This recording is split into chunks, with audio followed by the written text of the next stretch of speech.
Homage to Buddha Shakyamuni, homage to Manjushri, homage to all the lineage masters. Profound and subtle dharma is rarely encountered in eons. Now we can follow it. May we realize the Tathagata's meaning. To liberate all sentient beings, please generate unsurpassed bodhicitta. We will keep going with the accomplishment section of the Guhya Garbha Tantra.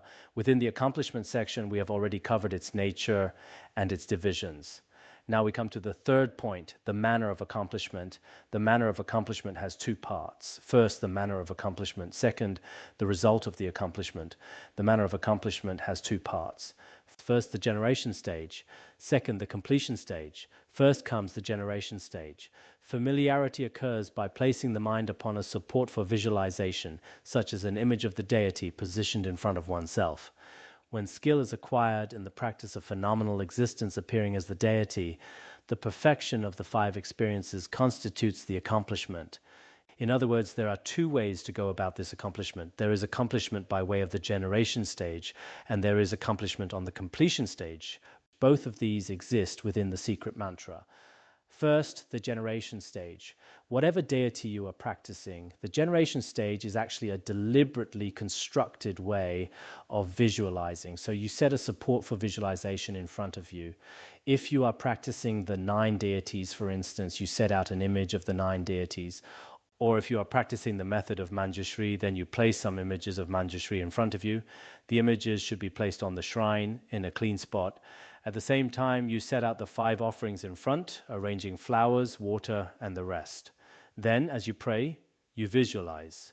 When you first start out with this visualization, you might think of it this way. If you are practicing Buddha Shakyamuni, you think, this is Buddha Shakyamuni. As an ordinary being, I am practicing the Dharma of Buddha Shakyamuni.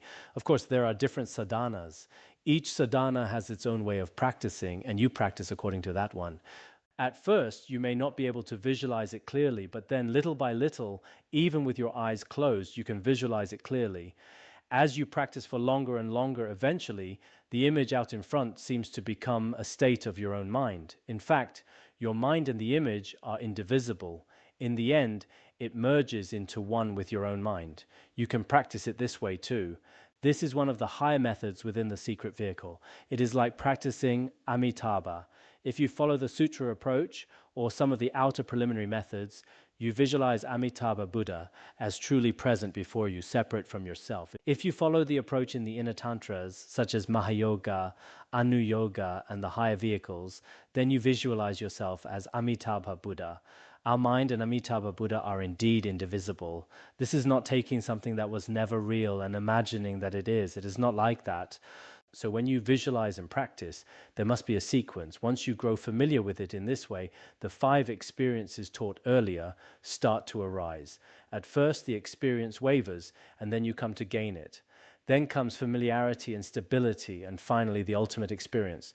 When the 5 experiences reach perfection, the yogic power of appearing as the deity's body becomes fully ripe. In the end, everything contained within the world of beings and the outer world, all of samsara and nirvana, the whole of phenomenal existence turns into the form of the deity, indivisible from it. Every form is a reflection of the deity, and every thought is entirely the wisdom of the deity. Every sound is the deity's mantra, with nothing impure apart from that. In the end, the accomplishment ripens fully, just like this. This can only be accomplished after a long time. More specifically, if we explain it according to the 4 branches of approach and accomplishment, then the 4 branches explained earlier are very important. At the beginning, the branch of approach is when one receives empowerment, maintains samaya, and trains in the oral instructions. If I am practicing Manjushri, for example, I first receive the empowerment of the Manjushri practice, and then I have to maintain samaya. If you have broken your samaya, your practice simply will not succeed.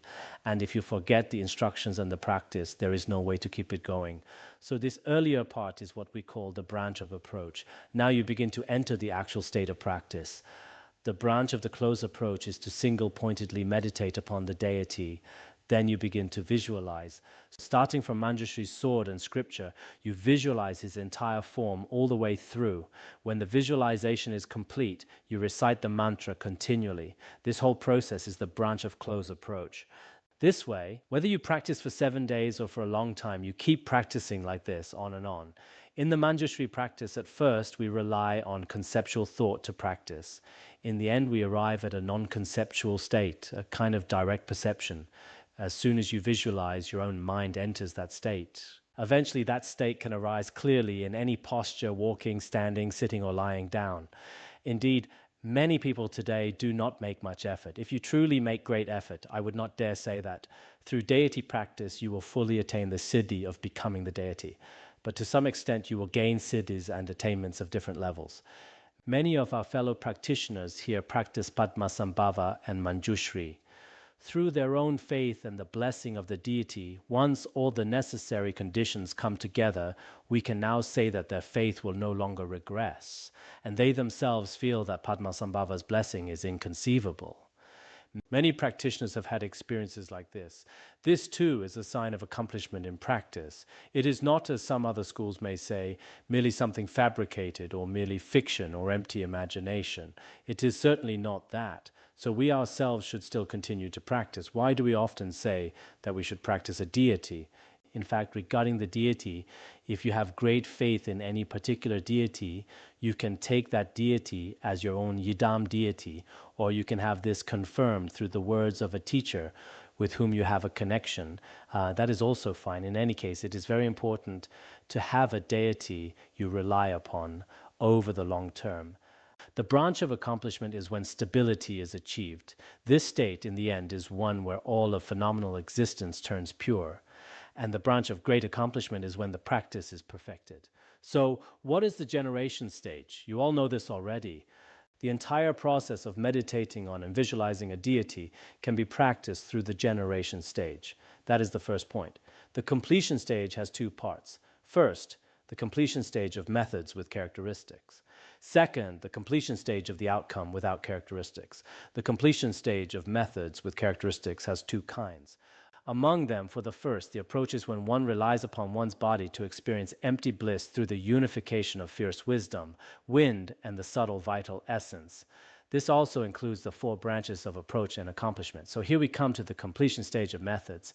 As we have said before, generally speaking, in the completion stage, according to some views in the outer tantras, when the completion stage is explained, there are also some union practices, practices involving one's own body and the body of another. Such practices did exist in secret mantra in the past, but in terms of actually carrying them out today, we can say they are no longer practiced. So in that case, first relying on the subtle, vital essence of one's own body, you visualize, for example, the three channels within the whole body, and in the central channel you visualize the syllable ham.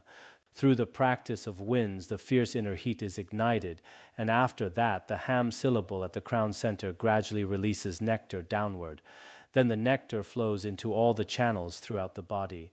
Back when we taught the Manjushri Great Perfection, we also spoke about this. Generally, these are called channels, winds, and bindus. This bindu is in fact of the nature of great bliss wisdom, and this bindu can indeed be fully accomplished through practice. This is called a method of one's own body. For example, within my own body, all these bindus can be brought down and then returned upward. Having this full capacity is the basic preliminary. As for the fierce inner fire, I believe Master Nanhuai Jin once said that when some people asked him about it, during the 3 years he spent on Mount Emei reading through the Buddhist canon, he found that many sutra scriptures also speak of fierce inner fire. Master Nanhuai Jin was actually very well versed in Confucianism, Buddhism, and Taoism. His learning was very extensive. Though on the Tibetan Buddhist side, things like bodhicitta and great compassion, I have read some of his books, and he may not have understood them especially well. In Han Chinese regions, there are various assessments and opinions of him. As for me, I did feel in the past that in certain fields of traditional learning, including Taoism and Confucianism, he was quite well versed, and I very much rejoiced in that. In addition, his wisdom must have been quite considerable. But we can say that in the mind of benefiting others and in bodhicitta, he basically may not have understood it very well. He did understand certain specific points of Tibetan Buddhism. He himself sometimes said this as well. I remember that in one of his books he said he had once been in Tibet. At that time, there was a military officer in Tibet. There was an old soldier there who apparently could tell the time by smelling it with his nose. Back then, that military officer had a watch, while the others did not. Feeling embarrassed, he took it off and stopped wearing it. One day, around 3 or 4 in the afternoon, the military officer asked, "What time is it?" An old soldier stood before him and said, "Commander, around 3:30. The commander asked, How do you know that?" The old soldier twisted his mouth a little, sniffed with his nose, and said, "I smelled it with my nose." Since military men sometimes spoke rather roughly and used coarse language, the commander said to him, "Damn it, you really are remarkable. You actually have this kind of ability." The old soldier said again, "It is very easy." That was how he told the time, and the commander found it quite extraordinary. Later, after Master Nan Huaijin studied Vajrayana, he came to understand that in Tibetan Buddhism there are channels, winds, and bindus, and that Tibetan Vajrayana has certain miraculous powers. After he returned, he wanted to find this old soldier and talk with him, but in the end, he was unable to find him. I seem to remember that this was how it was told in one of his books. So, based on some of his understanding, we can see that there are indeed practices of channels, winds, and bindus in Tibetan Buddhism. And even among ordinary people, there may also be different kinds of experiences and miraculous powers. According to what he understood, one could also say this, but what is most important? It is that we should have bodhicitta. This is the core of Tibetan Buddhism, as all of you here know as well. Great masters such as His Holiness Jigme Phuntsok Rinpoche and many others in China and abroad emphasized bodhicitta above all. In Tibetan Buddhism, bodhicitta is extraordinarily profound, whether in practice, in theory, or in the pith instructions, and in many other aspects. This bodhicitta is not only greatly emphasized in the sutra teachings. When practicing secret mantra, every single practice also requires bodhicitta. So it is extremely important. What were we talking about earlier? We were talking about the fierce inner fire. The second relies upon the body of another, and Khenpo bliss arises through the unification of the descent, retention, ascent, and distribution. Because once the method based on one's own body has been perfected, then, relying on the body of another, the nectar descends and is retained without leaking. The nectar then ascends back through the channels of one's own body and is finally distributed throughout the entire body. This is the method of union. The Khenpo bliss arises, this is the accomplishment. The earlier part just now was the approach. This is called the accomplishment within approach and accomplishment. Each of them also becomes the 4 branches of approach and accomplishment by further distinguishing the method and the outcome of the method. Just now the method was the completion stage of one's own body, which can be divided into the 4 branches of approach and accomplishment.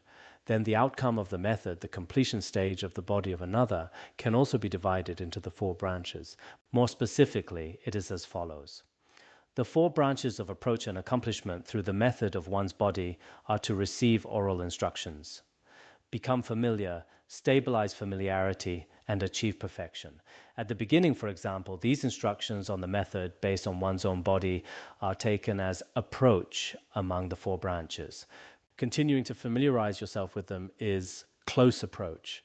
When this familiarization becomes stable, it is called accomplishment. When that stability is perfected, it is called great accomplishment. Speaking in terms of the instructions on the method based on one's own body, there is also this kind of meditation practice relying on the channels, winds, and bindus of one's own body. The method of the body of another can likewise have the 4 branches of approach and accomplishment. The approach would be to know the oral instructions and magnetize a consort. The close approach is to bless the consort and unite the Vajra and lotus. The accomplishment is when the first 3 joys arise. Among the 4 joys, the last joy is called Konate joy. In fact, the joys are a process of differing wisdom. This is called accomplishment.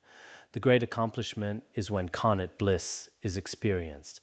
So here, generally speaking, as I mentioned earlier, in secret mantra, there are mainly 2 approaches, the path of methods and the path of liberation.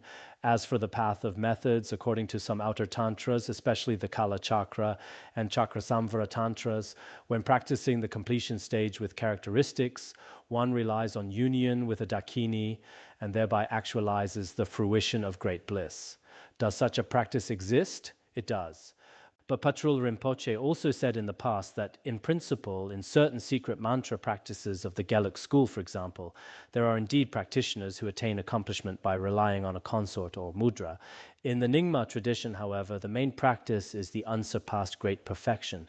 In the unsurpassed great perfection, there is no need at all to rely on a consort to attain accomplishment. Yet many situations today are quite the opposite. Patrul Rinpoche also said that generally many great masters of the Gelug school still appeared in pure conduct and did not engage in such practices. By contrast, within the Nyingma school, there have been all kinds of situations. So we also have to acknowledge that among the Nyingmapas, there have indeed been a very few exceptional figures, such as the second Dujom Rinpoche, the first Dujom Rinpoche, and Dilgo Khyentse Rinpoche. They can truly be called yogis. Outwardly, they did appear to have consorts, but as for their contributions to Buddhism and their own accomplishment, this may not be something ordinary sutra-oriented practitioners can easily accept. But even if one does not accept this, some of their accomplishments and contributions can still show this clearly.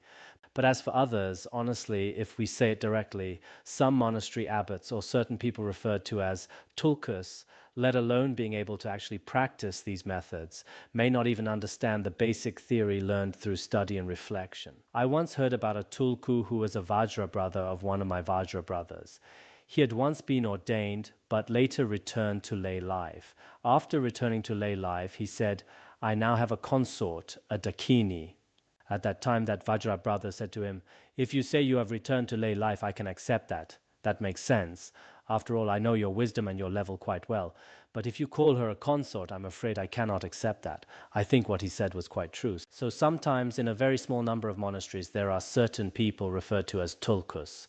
And outside, some women are given all kinds of titles, Dakini, consort, guru's wife, and so on.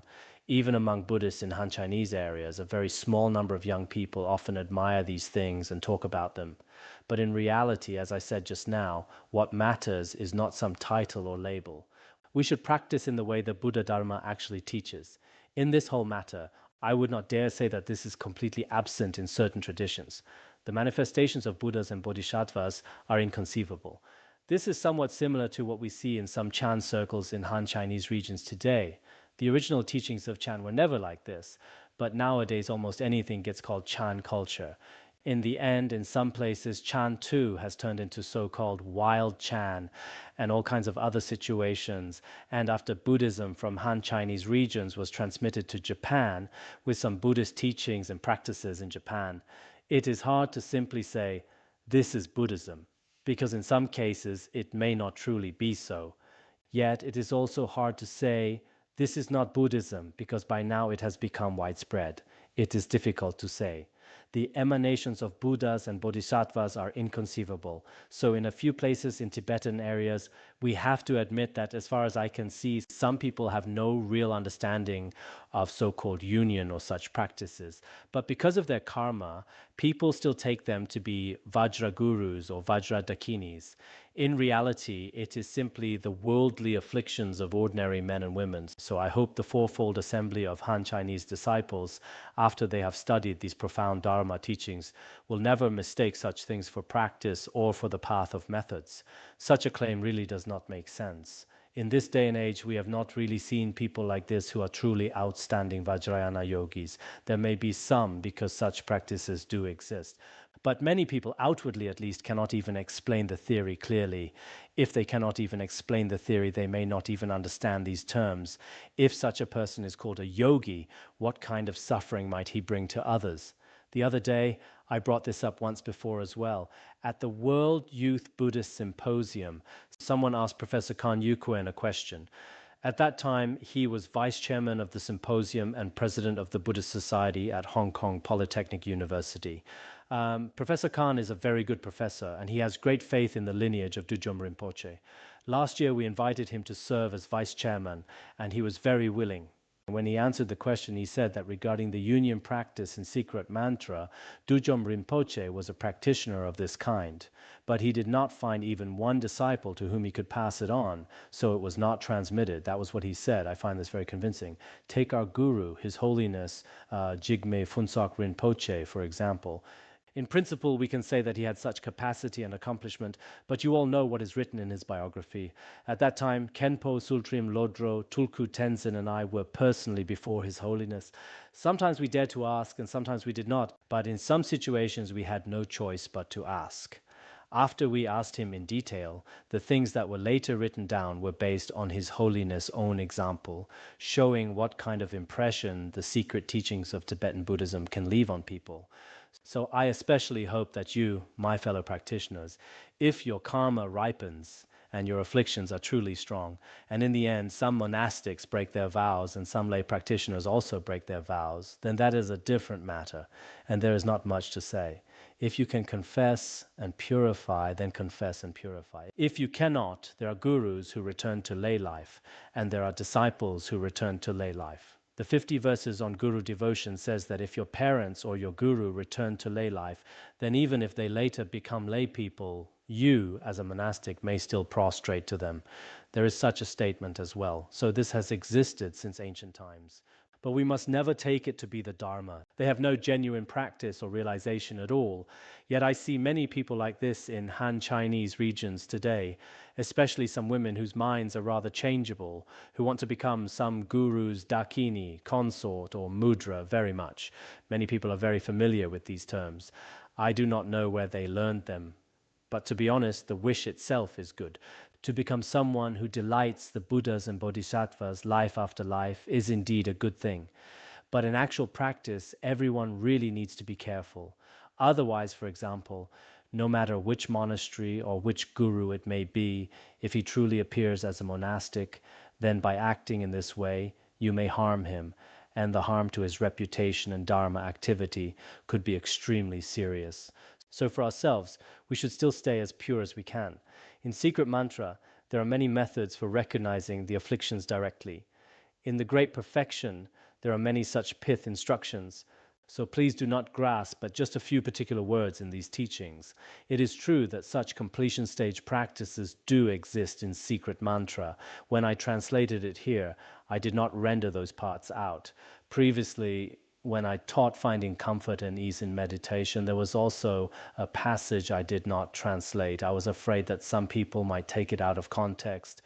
But even here, it is not very explicit, so none of you should misunderstand the meaning behind it.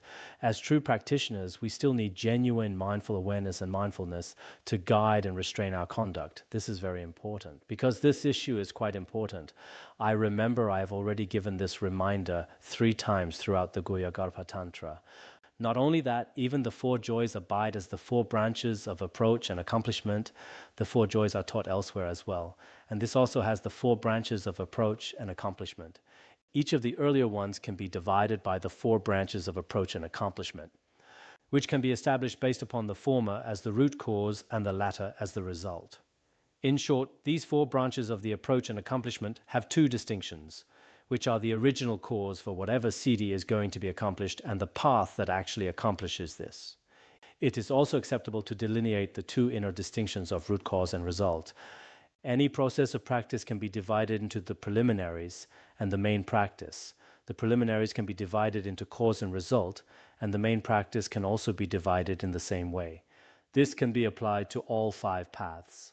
When it corresponds to the 5 paths of perfection, the path of accumulation and the path of preparation serve as the approach, and then the path of seeing serves as the close approach, the path of cultivation serves as the accomplishment, and finally the path of no more learning can serve as the great accomplishment. In this way, the whole process of the 5 paths and 10 grounds can also be divided by the 4 branches of approach and accomplishment. It should also be known that these 4 branches can be applied in various ways, such as to a single session. And if you sit for a single session, you can divide it by the 4 branches of approach and accomplishment too. Say you sit for an hour in a session, you can divide it by the 4 branches of approach and accomplishment too. The earlier part is the approach and the close approach, and these 2 later parts are the accomplishment and the great accomplishment. You can practice it this way. This is very important. Next, we come to the completion stage of the outcome without characteristics. This mainly speaks of the great perfection. For us Nyingmapas, this is very important. Many practitioners fail to value what deserves valuing and go and value what does not. Honestly, a lot of people these days have gone astray in studying the secret mantra. Some practices are simply beyond their capacity, yet they keep thinking about them every day. In the end, some people have even become mentally unstable. Some teachers of the sutra teachings used to say, do not study secret mantra or this and that may happen, but genuine secret mantra will not cause mental problems. It is when some people go off track in their practice that things become difficult. So when we meditate, it is best to practice the unsurpassed great perfection. There is no need to practice channels, winds, and bindus, constantly visualizing bindus and winds. If you can visualize them well and have all the pith instructions, that is fine. But if you cannot visualize them properly and become strongly attached to a particular image, in the end it is still very dangerous. So I hope some fellow practitioners will be careful. Back in the 1970s and 1980s, when Qigong had just begun to flourish in China, many people especially liked visualizing bindus. The reason was that they had just become interested in Qigong, not in the Dharma. But now, a few people often say, I want to visualize winds, I want to visualize bindus. In fact, meditating on bodhicitta is very important. Meditating on the great perfection is very important. As for the other practices of channels, winds, and bindus, my advice is that it may be better not to practice them. If you do want to practice, visualize Amitabha, visualize Buddha Shakyamuni. Practicing this way is fairly safe. Although there are many paths with characteristics, they are only methods for realizing this one clear light great perfection without characteristics. Actually, the earlier completion stage of methods with characteristics is also practiced in order to reach the goal of the great perfection. The gradual developers will become familiar with the methods of those paths and eventually be able to enter this path. If some gradual developers first practice the generation stage and then practice the completion stage, they can enter the unsurpassed great perfection through these stages of practice. The instantaneous realizers, or those with keen faculties, are the special field to be tamed through Hatha Yoga, so they will not rely upon the methods of melting bliss and the rest. There is no need at all for the methods mentioned earlier, such as relying on one's own body or another body, melting the nectar, or having great bliss pervade the entire body, but rather will be able to enter this path solely through the power of the Guru's Upadeshas and the transference of blessings. These words are very important. Everyone here hopes to attain accomplishment by relying on the great perfection. Indeed, the blessings of the great perfection are also very powerful. For example, with the supplication to Padmasambhava, this secret mantra teaching, many of you still tend to make distinctions between sutra and secret mantra. This shows even in your attitude toward attending the teachings. When I teach sutra teachings, not as many people may come on their own. So this shows how the blessings of secret mantra appear in this degenerate age. It is not only you. These days, people throughout the East and West have especially strong faith in secret mantra. At such a time, especially when it comes to the unsurpassed great perfection, there is no need to rely on the earlier generation and completion stages. These are all pith instructions. Everyone should remember them. His Holiness Jigme Phuntsok Rinpoche often emphasized this point as well. Simply by relying on some pith instructions from the Guru on a few key words in the Great Perfection that directly point out the nature of mind, together with the blessings of the lineage Gurus and the blessing power of secret mantra and the strength of your own devotion, when these causes and conditions come together, you can directly enter this state of the Great Perfection. Whatever the case, this is the authentic result of all other stages of completion. In any case, in the great perfection, the realization just mentioned, attained through supplication and the Guru's blessings, is actually the result of all the preceding sutra practices, as well as the secret mantra practices of the generation and completion stages. Why do we practice the generation and completion stages? To recognize the nature of our own mind. Why do we practice bodhicitta, refuge, and all the other sutra practices? Why do we recite Amitabha Buddha's name every day? In the end, reciting Amitabha Buddha's name should also lead us to recognize the nature of mind.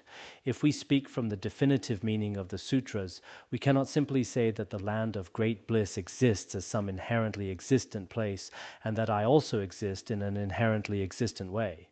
If both are described as completely truly existent, then this way of explaining it has not really taken the middle way view into account.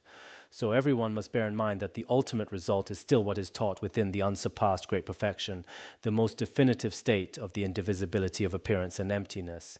This is the most important thing.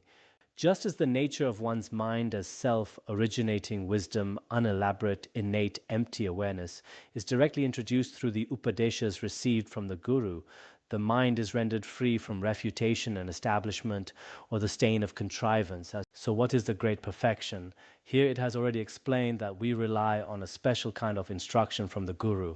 For example, in the Nyingma tradition there is pointing out the nature of mind, Patrul Rinpoche's 3 words that strike the vital point, and Mifam Rinpoche's cutting through key instructions. There are also the pointing out upadeshas in the aspiration towards the meaning of the indivisible ground, path and fruition of the great perfection Manjushra, Jigme Lingpa's Yeshe Lama, and so on. These are pith instructions from the lineage gurus and from experienced teachers who point it out to you directly. They directly reveal the nature of mind and point it out to you. In that very moment, you fully understand the indivisibility of luminosity and emptiness. You understand that from the very beginning, it is self-originating wisdom, free from all elaboration, and you naturally abide in that state, free from refutation and establishment, free from stain and defilement. A single word from the Guru at that moment can bring many people to complete understanding. Oh, so this is what my own mind has been like all along. Whether you put it into words or not, it is just this. You may say it or not, you may recognize it or not. In reality, this is exactly its essence. Didn't I mention this the other day?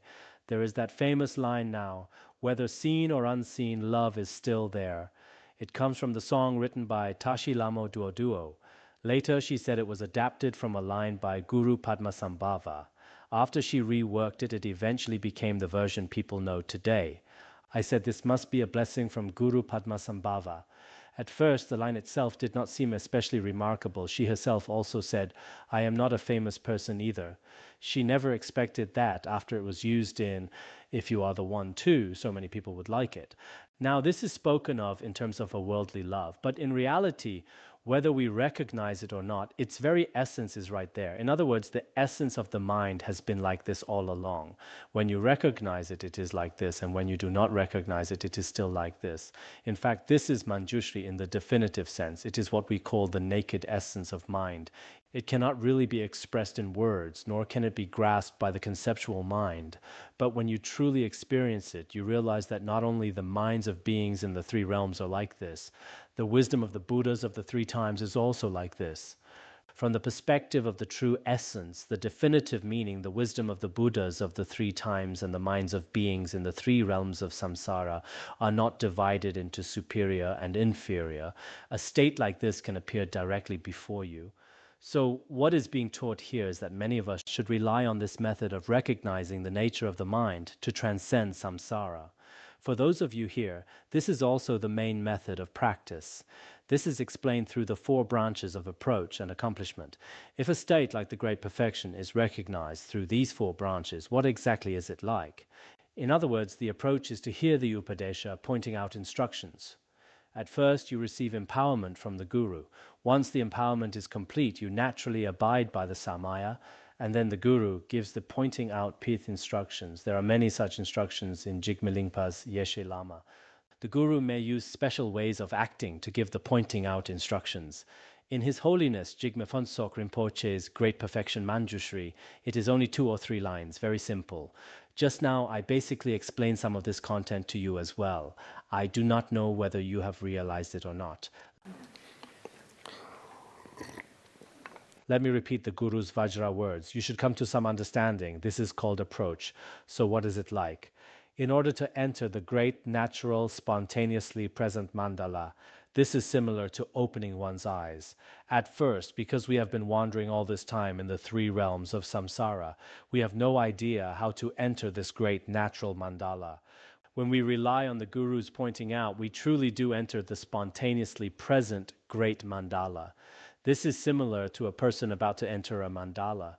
When receiving empowerment, first your eyes are opened. Before entering the mandala, your eyes have been closed. Then as soon as you open your eyes, you think, oh, so this is what the world is like. It is just like this. At first, when the guru points out the nature of mind to you, many people have no idea at all. They are busy all day long. Think about it. People in big cities today have so many troubles. What is everyone chasing after? They are chasing after things that are empty and unreal, yet they do not realize it. But when a guru truly points out your mind and you look at your own mind, you see, oh, it is the indivisibility of luminosity and emptiness, the inseparability of the three kayas. At that moment, it is as if your eyes open and everything suddenly becomes clear. The Chan tradition is like this too. Why did so many great masters awaken on the spot? Because the pith instruction given at that moment is so profound. Why do many practitioners in secret mantra awaken on the spot? The reason is right here. As for the materials we provided to everyone some time ago, I do not know whether they have been distributed yet.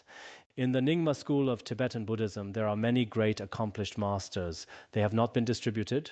They were given to the male Sangha, so why not to the female Sangha? Not enough, right? How can there not be enough? The books have not been brought here yet. Why haven't they been brought here?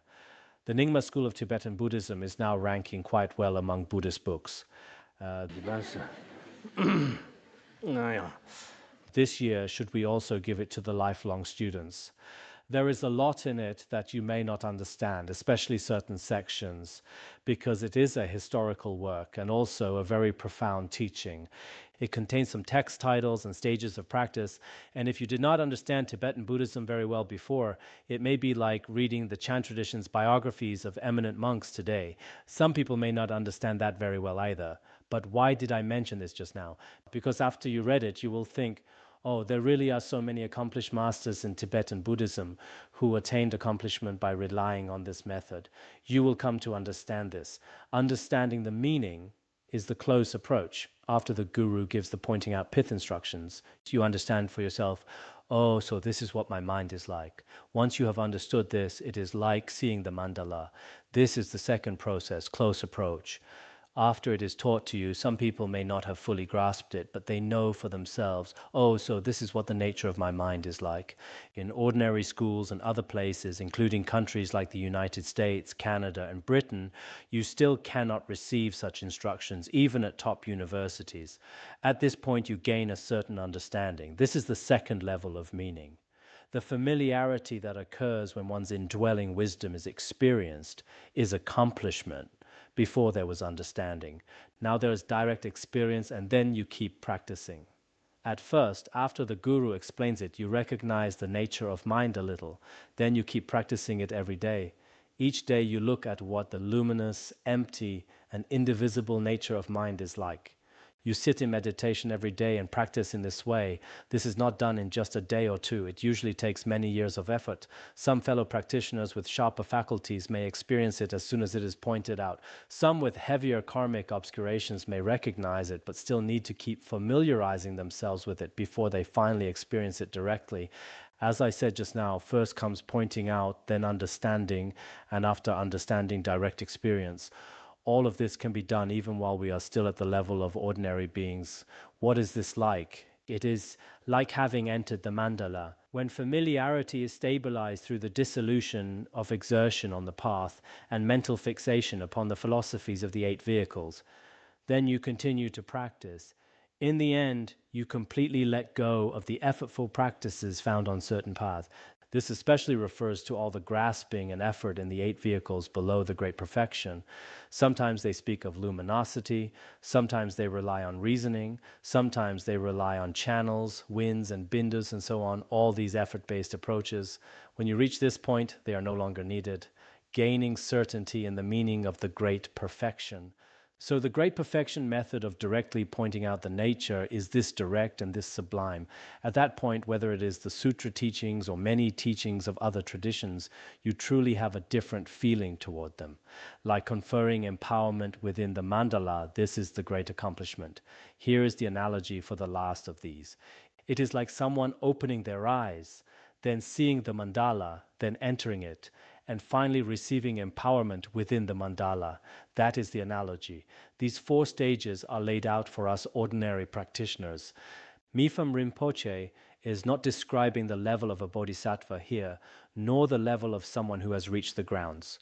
The 4 stages of an ordinary person entering the Great Perfection can also be explained through the 4 branches of approach and accomplishment. This is a crucial and extraordinary Upadesha. Therefore, entering this great, natural, spontaneously present mandala does not occur through material substances and so forth.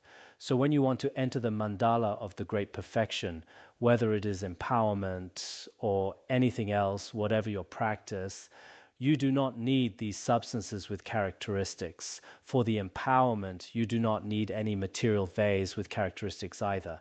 Because the highest empowerment of the Great Perfection is entirely an empowerment through the strength of self-awareness. It is like His Holiness Jigme Phuntsok Rinpoche's Great Perfection Manjushri, and the 4 empowerments in the innermost heart drop of the Guru, elaborate, unelaborate, and so on. These do not rely on other kinds of effortful activity, such as the empowerment of the 5 Buddhas. In the actual empowerment of the Great Perfection, these are not needed either, nor are material objects with characteristics needed. The earlier generation stage and completion stage with characteristics, especially completion stage practices such as channels, winds, and bindus, relying on a mudra and so on, none of these are needed at all when practicing the Great Perfection. Since this entrance occurs only through the strength of self-awareness, through the empowerment, through the strength of self-awareness, we recognize its awareness. This is the way we enter the Great Perfection. Uncontrived placement is the method for placement. And from that, when the personal clarity of wisdom that knows the uncontrived meaning of the intrinsic nature arises, that is the path of the Great Perfection, the result of the method of placement. This is very important. Once you have this kind of pith instruction, first you abide in uncontrived placement within the nature of mind. This is what is called ground wisdom. It is taught in pointing out the nature of mind. Recognizing the nature of mind and abiding in it, these two are extremely important. So you abide in uncontrived placement. When your mind naturally relaxes and settles, at that moment you can directly see its uncontrived original face. When your mind simply relaxes, whether it moves outward in grasping or settles inwardly, you do not need to be too concerned. If we practice according to the sutra teachings or other stages of the path, we may think, oh, my mind has wandered again, what should I do? The mind is like a child always running off and not listening. You keep trying to pull it back and it becomes very painful. But in the Great Perfection, in genuine uncontrived placement, when any thought arises or any appearance of the 6 collections of consciousness arises, you relax right there in that very moment. Then you recognize its nature. Whether a thought arises or the mind rests unmoving, at that moment you recognize its nature. This is called the personal clarity of wisdom that directly knows the uncontrived meaning of the intrinsic nature. This is the path of the Great Perfection. And within the Great Perfection, it is the result of the method of placement. This is very important.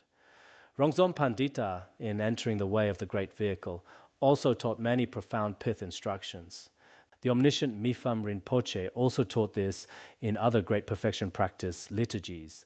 I taught His Holiness Jigme Phuntsok Rinpoche's commentary on pointing out the nature of mind once before. After I finished translating it, I also taught it many years ago. Were we in the Sutra and Mantra Hall at that time, or somewhere else? It seems I cannot see any long-time Dharma friends on the female Sangha side now, so when I ask questions, I usually look toward the male Sangha side. On this side, I basically do not see any long-time Dharma friends. So whenever I try to remember something, I usually turn to the left side.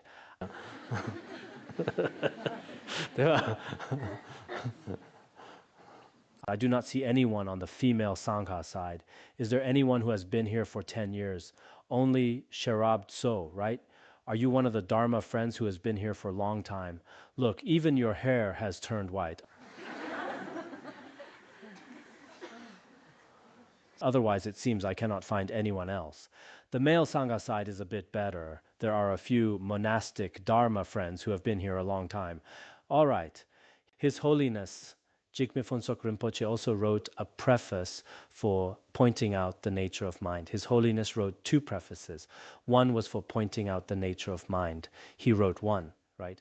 And the other was for the words of my perfect teacher. Next we speak on the result by accomplishing the path in this way. As we just discussed, whether it is the generation stage, the completion stage, or the completion stage without characteristics. After practicing, its result is three kinds of wisdom. First, the wisdom of appearances. Second, the wisdom of emptiness.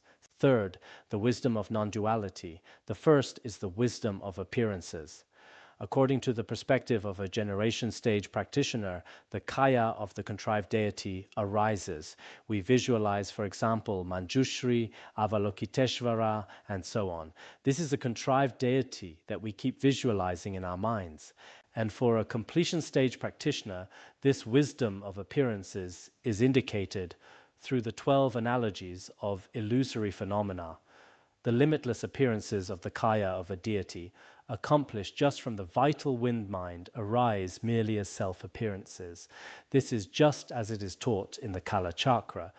Through the practice of channels, winds, and bindus, appearances arise without inherent nature. This is explained through the 12 analogies of illusion, such as being like a dream, an illusion, a mirage, the moon in water, and so on. This kind of deity appearance produced by the wind mind is also a contrived form of the deity.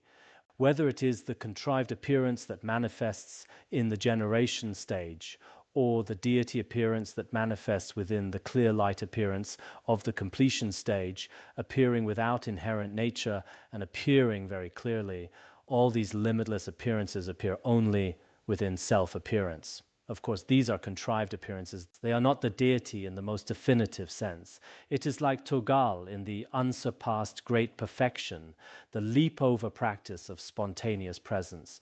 For example, the bindus that appear within Togal, or the appearances of Samantabhadra, father and mother, or other deity forms, are actually self-appearances of the mind's dynamic power. They are not contrived. They are not impure, nor are they appearances of wind and mind, nor are they appearances fabricated by our conceptual thoughts. Therefore, the luminous kaya that appears in the great perfection and those that appear through the generation stage and completion stage are still somewhat different. In the sutra teachings as well, after repeated visualization, the deity finally appears. In the generation and completion stages, the deity also appears. But this appearance of the deity still involves some contrivance. This is still somewhat different from the way the naturally aware mind appears outwardly in the unsurpassed great perfection. So what is this called? It is called the wisdom of appearances. Why is it called the wisdom of appearances?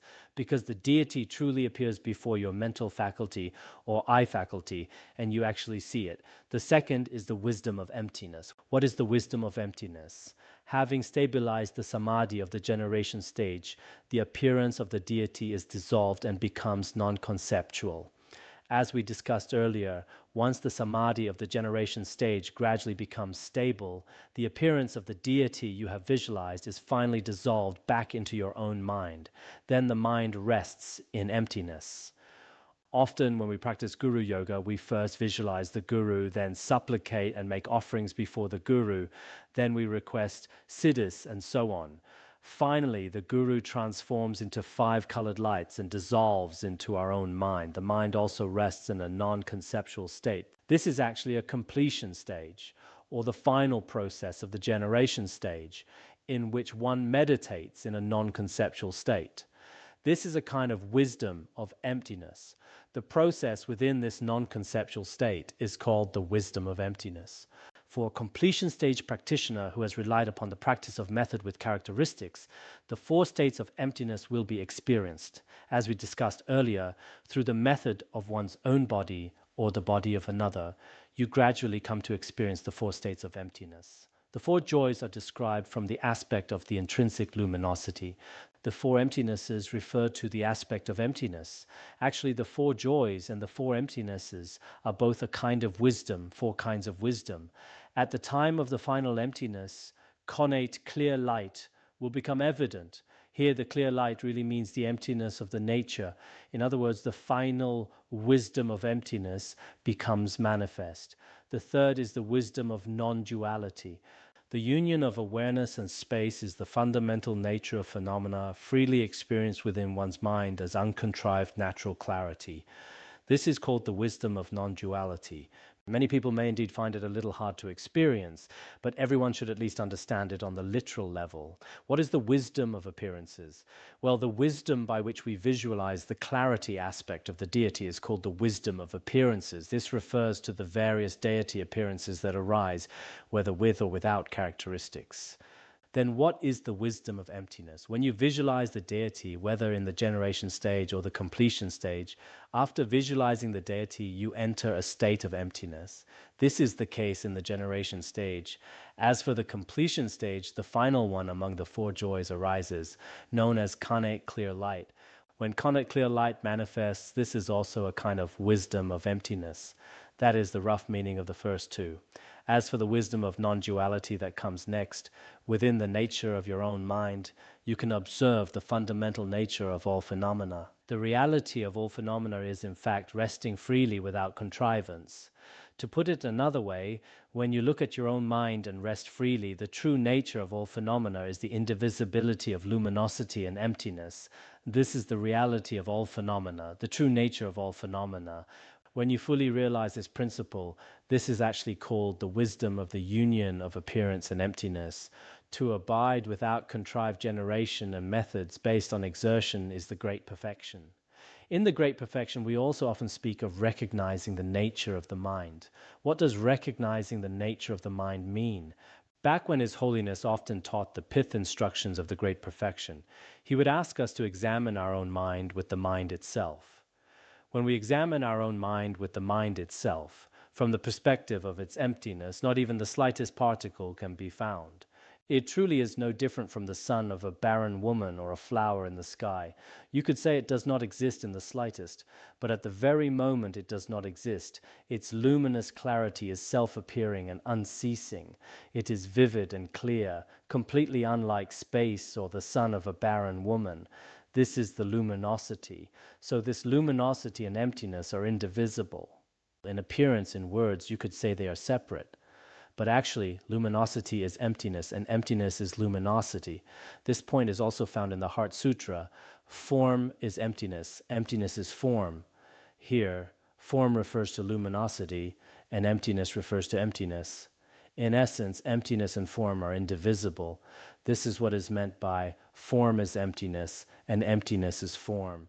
We can also say that emptiness is clear luminosity and clear luminosity is emptiness. When we examine with the mind in this way, the Prajnaparamita Sutra also says, mind is no mind. The nature of mind is luminosity. This is very much the same principle. So this is often taught in some very profound pith instructions. Actually, what is most crucial now is that everyone gain at least a general recognition of the nature of mind. If you recognize the nature of the mind, then the power of your practice is very strong. If regarding the nature of your mind, the original face of your mind, you have no understanding, experience, or realization at all, then no matter how you practice, your practice will not be very effective. We can see this in the life stories of many great masters of the past. It is the same in both Chinese Buddhism and Tibetan Buddhism.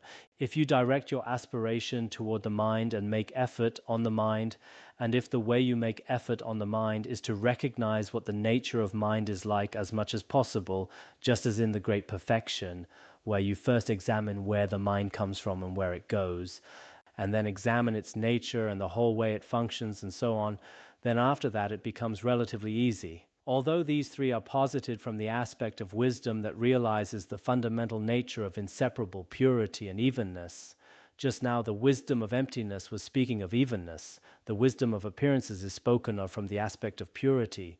The wisdom of non-duality is the fundamental nature of inseparable purity and evenness.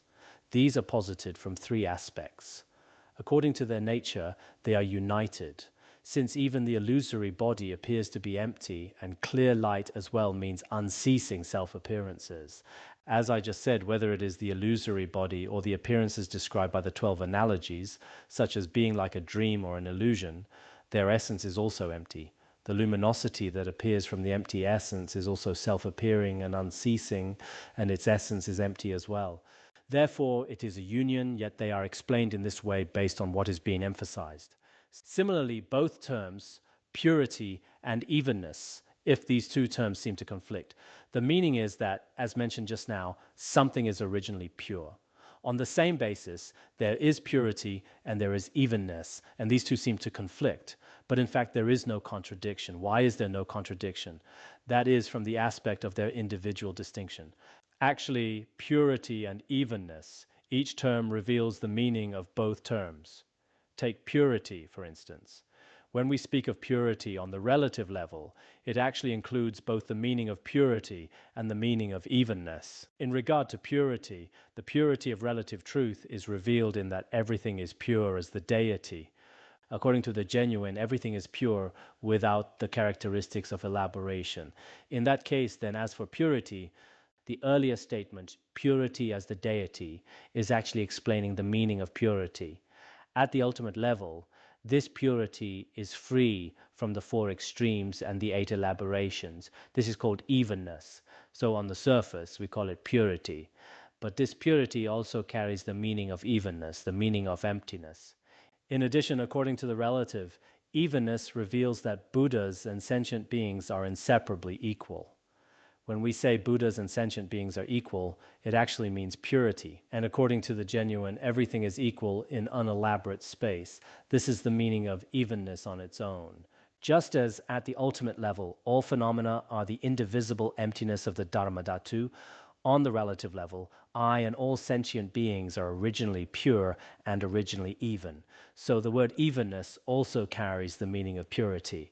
And the word purity also carries the meaning of evenness. Therefore, we say that all phenomena are pure, all phenomena are even, all phenomena are unborn, all phenomena are free from elaboration, and so on.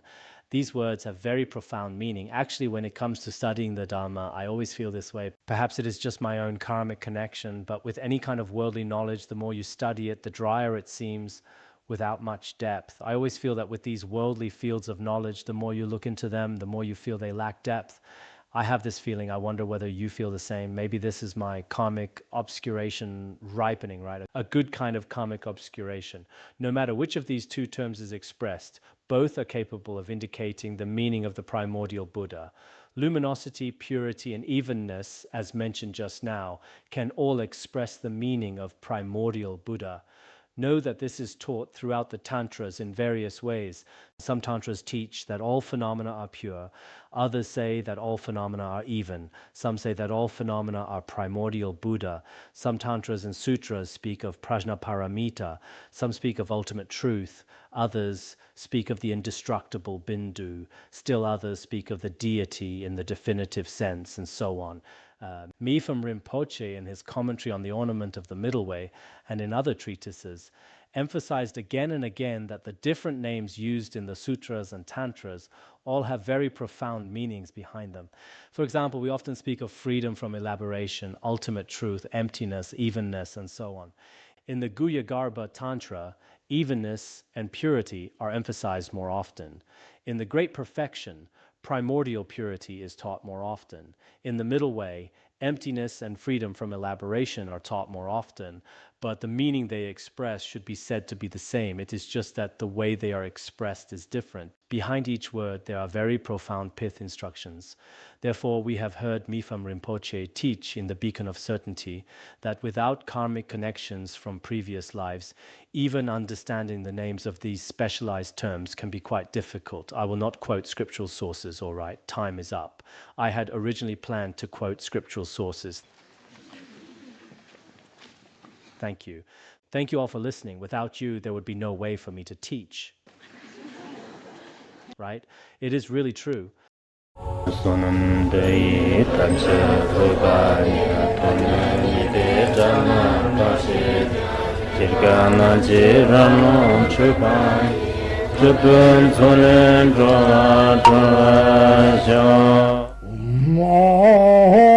Bandangara Badna Sodargye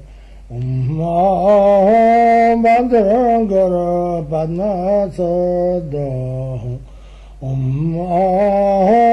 Bandangara Badna Sodargye